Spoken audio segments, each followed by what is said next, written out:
Hello everyone, आप लोग कैसे हैं। देखिए, आज हम लोग स्लाइड पे नहीं पढ़ेंगे बिकॉज आपको नीचे हेडिंग से बहुत ही क्लियर है कि हम लोग environment studies and disaster management पढ़ रहे हैं। तो उसकी स्टडी सिर्फ क्लासरूम तक क्या हम घर बैठे सीखें, ये पॉसिबल नहीं है। हमें फील्ड वर्क, अगर हमें एनवायरनमेंट के बारे में जानना है तो हमें एनवायरनमेंट के बीच रह के उसे जानना होगा, उसे ऑब्जर्व करना होगा, उसे देखना होगा। कोरोना में हालांकि हम लोग कहीं नहीं जा सकते हैं, बट स्टिल अगर आप अपने विंडो से बाहर देखेंगे या अपनी बालकनी से देखेंगे, छतों से देखेंगे, तो आपको एनवायरनमेंट दिख जाएगा बिकॉज हम लोग एनवायरनमेंट के बीच में ही रहते हैं। जैसे मेरी छत से यहाँ मुझे दिख रहा है, फॉरेस्ट दिख रहे हैं, माउंटेन्स दिख रहे हैं, ग्रासलैंड्स दिख रही हैं। ऐसे आप भी अपने बाहर सराउंडिंग को ऑब्जर्व कर सकते हैं। और अगर आप सिटीज़ में रहते हैं तो भी आप कोई दिक्कत नहीं है, आप अपने न्यूज़पेपर को खोलिए। उसमें आप जैसे जानते हैं अभी मानसून का सीज़न चल रहा है और इंडिया में 2 टाइप के मानसून्स होते हैं। एक होता है साउथ वेस्ट मानसून और एक होता है नॉर्थ वेस्ट मानसून। ठीक है, अभी जो जून टू सितंबर चलता है वो होता है साउथ वेस्ट मानसून, जो कि मेन मानसून होता है। ठीक है, तो इंडिया में ये 2 ही मानसून होते हैं। अगर आप पिछले वाले लेक्चर में देखेंगे तो कल उस लेक्चर में हमने डैम्स का बात किया था, हमने फ्लडिंग का बात किया था, हमने ड्रॉट का बात किया था।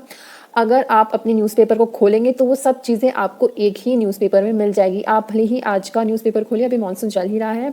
इधर आप देख सकते हैं स्पाइसेस के रिगार्डिंग कुछ इन्फॉर्मेशन है न्यूज़पेपर में, जो कल इससे पिछले वाले लेक्चर में हमने फूड रिसोर्सेज में पढ़ा था।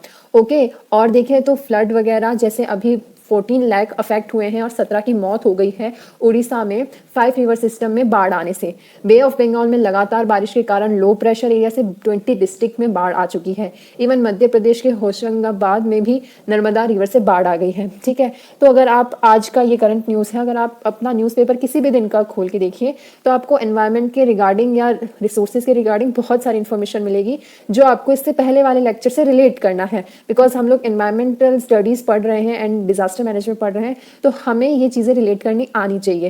तो आप अपना न्यूज़पेपर खोलिए, उसमें food resources, mineral resources and जो भी हमने फॉरेस्ट रिसोर्सेज कल के लेक्चर में पढ़ा था उसको अच्छे से आइडेंटिफाई करिए और आप देखिए कि आपको कितना रिसोर्सेज आपके न्यूज़पेपर में या आसपास के सराउंडिंग से मिल जाता है। ठीक है, इसके अलावा भी अगर आप चाहें तो नेचर को पढ़ने के लिए आप नेचर के बीच में रहें, बिकॉज सब ट्रेडिशनली हम इसे मदर नेचर कहते हैं and we should respect this mother nature because इसी से हमें खाना मिलता है, पानी मिलता है, हवा मिलती है और भी सारी नेचुरल रिसोर्सेज मिलते हैं जो हमें एज ए ह्यूमन बीइंग की रिक्वायरमेंट होती है। ठीक है, तो आज आप ये अपनी एक्टिविटी करके देखना। पिछले वाले लेक्चर जो मैंने एनवायरमेंटल स्टडीज़ पे डाला है उससे अपने न्यूज़पेपर को और आसपास के एनवायरमेंट को स्टडी करना, एनालाइज करना, एग्जामिन करके देखना। और हमें ये भी याद रखना चाहिए कि अर्थ भी इतना नहीं एक्सपैंड कर सकती, हमें अर्थ से इतना expanding level of utilisation of resource नहीं एक्सपेक्ट करना चाहिए और इसको एक्सप्लॉइट करने की जगह हमें कंजर्व करना चाहिए, वाटर कंजर्व करना चाहिए, नेचर कंजर्व करना चाहिए, हमारे जो रिन्यूएबल रिसोर्सेज हैं उनका यूज़ करना चाहिए एंड पॉल्यूशन कम से कम फैलाएं।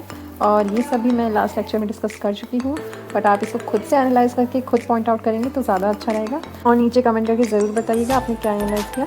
Thank you so much.